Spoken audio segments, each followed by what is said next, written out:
Salut les gars et bienvenue dans cette vidéo où aujourd'hui on va parler de la DP-28, le fusil mitrailleur russe de la Grande Guerre patriotique. Alors 2 points avant de commencer. Premièrement, la législation. Dans la vidéo, vous allez me voir tirer avec un DP en semi-auto. C'est tourné en République tchèque puisque eux, même s'ils sont dans l'UE, ils ont encore le droit aux ex-fouls. Et ensuite, il se trouve que par hasard, cet été, en filmant ma séance annuelle alsacienne, sur le pas de tir se trouvait une DPM, qui est un réarmement manuel. Ça, c'est tourné en France. Mais avec cette version, c'est possible de pouvoir tirer avec. Et même si c'est de la catégorie A.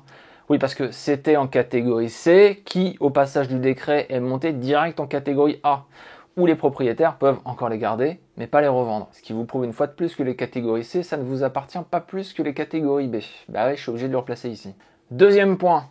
Cette vidéo est coécrite avec l'ami Arnaud de LAI Publications. Mais si vous savez le barbu là qui nous parle du FAMAS, des chargeurs tambours et qui est l'auteur d'un super bouquin.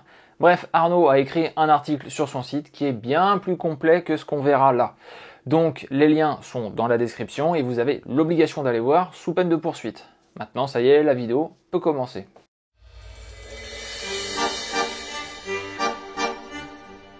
Et l'histoire commence durant la Première Guerre mondiale, période fascinante qui voit l'émergence de plusieurs types d'armes comme le fusil de tireur d'élite, le pistolet mitrailleur et ce qui nous intéresse aujourd'hui, le fusil mitrailleur. Et c'est vrai qu'avant la Grande Guerre, l'utilisation des fusils mitrailleurs est très faible et à part mentionner le Madsen danois qui apparaît tout de même en 1902 et la Hotchkiss 1909, il n'y a pas grand chose. Et encore, ces armes sont peu diffusées par rapport à la présence des mitrailleuses lourdes sur affût. Alors évidemment, ces grosses mitrailleuses sont bien pour tenir une position, mais pas idéales pour un soutien mobile à des troupes d'assaut. C'est pour ça que du côté français et britannique, avec la tactique du feu roulant, il y aura une très forte utilisation des CSRG 1915 Shosha ou de Lewis Mark I.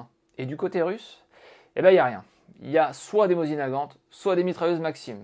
Et le Fedorov 1916, déjà il est chambré en 6,5 par 50 Arisaka et correspondrait plutôt à un battle rifle plutôt qu'à un véritable fusil mitrailleur. Et puis les quantités produites et utilisées qui tourneraient à environ 3000 exemplaires sont juste trop basses pour être réellement prises en compte. Non, en fait les Russes n'ont absolument rien et ils n'ont pas le temps de développer quoi que ce soit durant le conflit. Alors ils vont simplement acheter du Shosha, des Hotchkiss, des Lewis et des Madsen, comme on peut le voir sur cette belle photo d'armurier russe où les 4 armes sont présentes. Donc c'est cool d'avoir des fusils mitrailleurs de disponibles, mais aucun de ces 4-là n'est chambré pour la cartouche russe de 7,62 par 54R. Ça complique énormément la logistique. Ce qui fait qu'à la fin du conflit et après la révolution de 1917, la nouvelle armée russe n'a toujours pas de fusil mitrailleur de fabrication locale. Ils vont tenter d'adapter vers 1925 la mitrailleuse Maxim pour en faire un pseudo-FM, et ça va donner naissance au curieux Maxim Tokarev, oui des pistolets Tokarev, soit une mitrailleuse Maxim allégée et refroidie par air. Alors personnellement, ça me fait immédiatement penser à la MG08-18 allemande parce que c'est la même idée. Alléger encore la MG08-15 et la refroidir par air, ce qui sera dans les deux cas un échec. Arrive alors un certain Vassili Alexeyevitch Dektiarev. C'est une personnalité très intéressante de l'histoire de l'armement soviétique et il commence notamment sa carrière à Tula et en travaillant avec Fedorov. Et en 1923, il commence les travaux pour développer un fusil mitrailleur, ce qui sera soutenu un peu plus tard par les autorités russes. Non seulement il était aidé par Fedorov, mais il sera aussi accompagné par Shpagin et Simonov. Ces noms ne vous disent rien. Et si je vous dis PPS-H41 et SKS-45, eh oui, ces 2 armes, c'est bien Shpagin et Simonov, encore des noms très connus de l'armement soviétique. Et donc cela va donner naissance à la Dektiavera Pekotini, ou Dektiarev d'infanterie.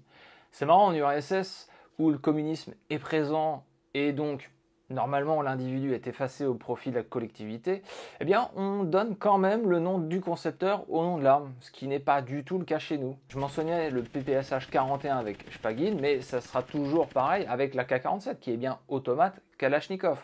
Et le SVD, on a bien le D de Dragunov. Bon bref, le DP est officiellement adopté en 1927, mais possédait quelques défauts qui seront corrigés l'année suivante en 1928. Et c'est là qu'on voit souvent les appellations DP27 ou DP28, sans trop savoir si c'est la même arme ou une version différente. Eh bien c'est simple, c'est tout pareil parce que ces dénominations n'existent qu'en Occident. Chez les Russes, c'est l'ADP. En France, on a tendance à dire la DP27 et ailleurs DP28. Bref, vous pouvez utiliser l'un ou l'autre selon votre humeur du moment. Ça ne change rien.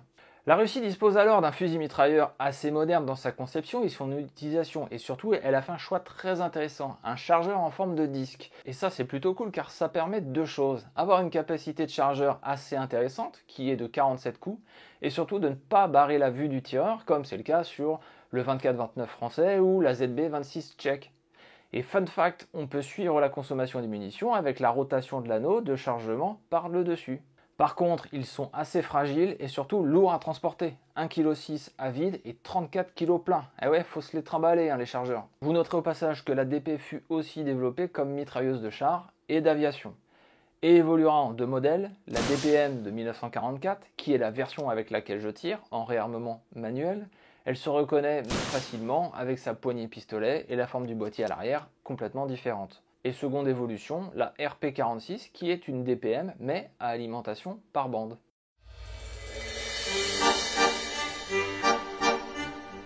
La DP sera très largement utilisée par l'armée rouge durant la Grande Guerre patriotique. Et c'est vrai qu'on la voit absolument partout sur les photos d'époque, à tel point qu'elle sera aussi parfois représentée avec les PPSH 41 sur les monuments commémoratifs. Si la DP est restée en utilisation durant tout le conflit, c'est parce qu'il s'agit en soi d'une bonne arme.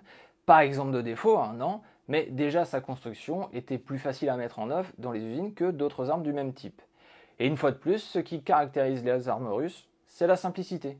Ce qui influe évidemment sur la production à l'usine et donc le coût, mais aussi dans le temps d'instruction des recrues. Et c'est vrai que franchement c'est simple à utiliser, en une seule démonstration, j'avais pas parfaitement compris comment grailler le chargeur et actionner l'arme. On vient placer le chargeur par deux ergots sur l'avant et on vient appuyer sur l'arrière, et assez fermement. On tire le levier d'armement sur le côté droit vers l'arrière et c'est prêt à faire feu. Par contre, la DP dans sa version initiale et comme mentionné n'a pas de poignée pistolet et là c'est vraiment inconfortable au tir. C'est même très surprenant qu'il n'ait pas pensé plutôt à en mettre une parce qu'on est dans une sorte de poignée pistolet de fusil et dans le cas du tir à la DP c'est pas très agréable. Surtout qu'en plus il y a une pédale de sécurité sur la poignée. Oui, une pédale comme sur un Colt 1911 qu'il faut maintenir pour pouvoir tirer. C'est pas du tout pratique et franchement c'est le jour et la nuit quand vous tirez avec une DPM. Parce qu'en soi, le tir est agréable et en cible, ça marche bien. Pour les organes visés, c'est du basique comme sur un Mosin Nagant si vous voulez. Arnaud a eu la chance d'essayer la DP27 en full auto jusqu'à 800 mètres et son rétex est que le recul est parfaitement maîtrisable. La cadence de tir n'est ni trop lente ni trop rapide et que la précision est au rendez-vous parce que oui, à 800 mètres ça touche. Et encore heureux parce que c'est bien le rôle d'un fusil mitrailleur de toucher à ces distances-là. C'est une arme de soutien. Et sinon côté mécanique, je vous en parle brièvement parce qu'Arnaud l'a fait bien mieux que moi dans son article, mais la DP est bien sûr en culasse ouverte pour éviter la surchauffe ou le fameux cook-off. Mais sinon, il y a un emprunt de gaz et un verrouillage par deux verrous mobiles qui s'engagent dans les flancs du boîtier de la culasse. Alors ça c'est intéressant parce qu'on retrouvera ce même principe sur les fusils allemands G41 et G43. On peut aussi noter que le canon peut aussi être changé sur le terrain relativement facilement. L'éjection elle se fait par le dessous, donc inutile d'espérer de courir avec votre DP27 sous les bras vers les cibles car votre avant-bras va être très vite sanctionné par des étuis brûlants. Alors personnellement, ma maigre expérience de quelques cartouches en semi-auto a été correcte sans plus. Et il faut dire que là où j'ai tiré, j'avais une putain de barre sur laquelle je devais poser mon arme qui était un poil trop haute pour moi et donc ça rendait le tir particulièrement inconfortable.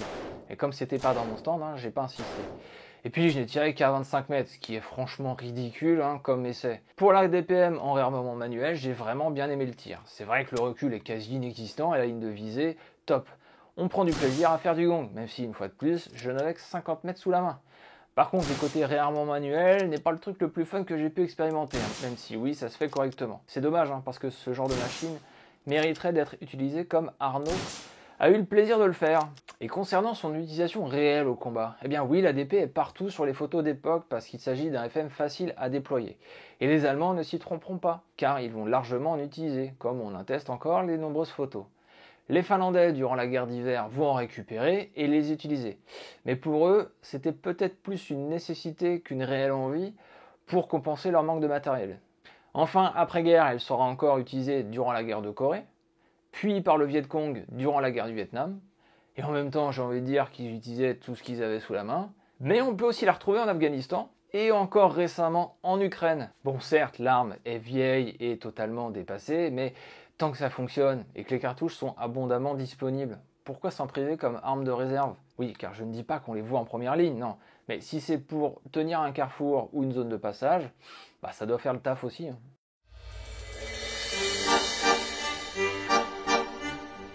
Et bien sur ce, on arrive à la fin de cette courte vidéo. Je vous rappelle une fois de plus l'excellent article de mon ami Arnaud sur l'ADP qui nous en parle avec beaucoup plus de détails, surtout sur la partie technique et des montages.